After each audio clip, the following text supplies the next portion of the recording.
Dawn in Nottingham hosted the first ever English Poker Open yesterday, which is almost a kind of one-off event that was originally meant for qualifiers only, but they then let people buy in, which made for a very enjoyable and mixed field. I had a really tough starting table, but luckily not for too long, and it was actually full of American kids who I hadn't quite expected to come along with the superstars that we knew were coming. So that was almost as tough as can be, and a really interesting pot happened actually just inside the second level. It had been an active table. I had Jacks under the gun and raced at 275. Tight player calls, slightly kind of fishy over loose player calls. Comes down to the American kid. I'm thinking, wow, this is going to be a really good spot for him to 3-bet, and so he does to 1100, which is kind of quite small. It comes back to me. Before that hand, I was playing 9500 from the 10k stack, and it made me realise just how shallow a 10k starting stack can sometimes be. Because actually, I really felt that the right move there was to move all in. But thought about it, thought, wow, second level of the tournament with no real read on the player, and then they're going to 4-bet all in with Jacks when I can only be called by better hands was a bit grim, really. But so I didn't do that, particularly because I thought I might get a pot against the fishier players as well. But given his hand, which I'll tell you later, it turns out that a 4-bet all in would have been the right move. I called on one of the other players' calls. 3500 in the pot, we go to the flop, and it comes Jack, beautiful, King 10 with 2 clubs, not so beautiful, but still a great flop. So I sit and have a think, probably for a bit too long, but I think, is there any line at all I want to take that to possibly get away from this hand, from obviously the two hands that beat me? I decided no, because having to mix the kind of that kind of spot, you have to mix protecting your hand with value, and not against one player, but also against the slightly fishier player as well. There was too much value for me to try and construct a line to get away. So I donk 1800 into it, fishy guy gets out of the way, and the American player asks to see my stack and almost instantly moves all in for 7100 more.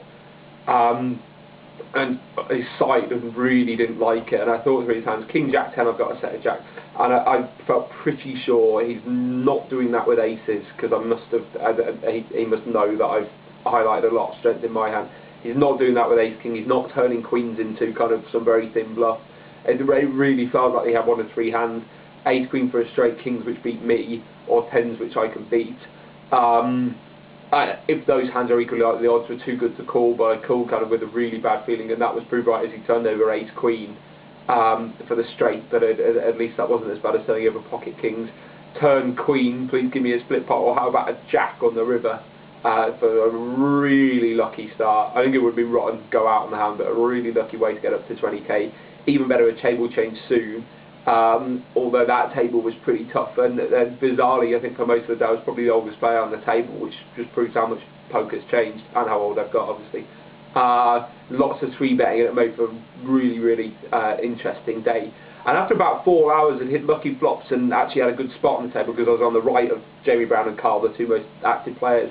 I found myself with 50,000 from 10, which actually is probably my best ever start to a tournament, because I never get off to a racing start at all. So things were going perfectly. Last couple of hours of the day all went a bit wrong. The first spot, Jamie Brown opened 1600, I raised to 45. The type player on the big blind pushes for like 11,000. It's horrible because I just about have the call, and I know that my ace queen just can't be winning with it. I'm praying he's got jacks, he's got ace king, and I miss. Then I raised queens on the cut-off to 1600. Scott O'Reilly pushes for 8,000 with ace 4 diamonds, which is a pretty standard move. I call queens first card ace. Down to 26k, I think I must have got up to 30 or something, and then 10 minutes from the end, good tournament player on my right. Sorry, Jamie Brown opens again, a good tournament player on my right, raises to commit himself for his 25k. I've got kings on the cut-off, ship it in. He calls with 9s, turn 9, and that was 55k pot or something, and it was another big test because I was just about ready to kill myself about 5 minutes before the end. It was down to 4,100.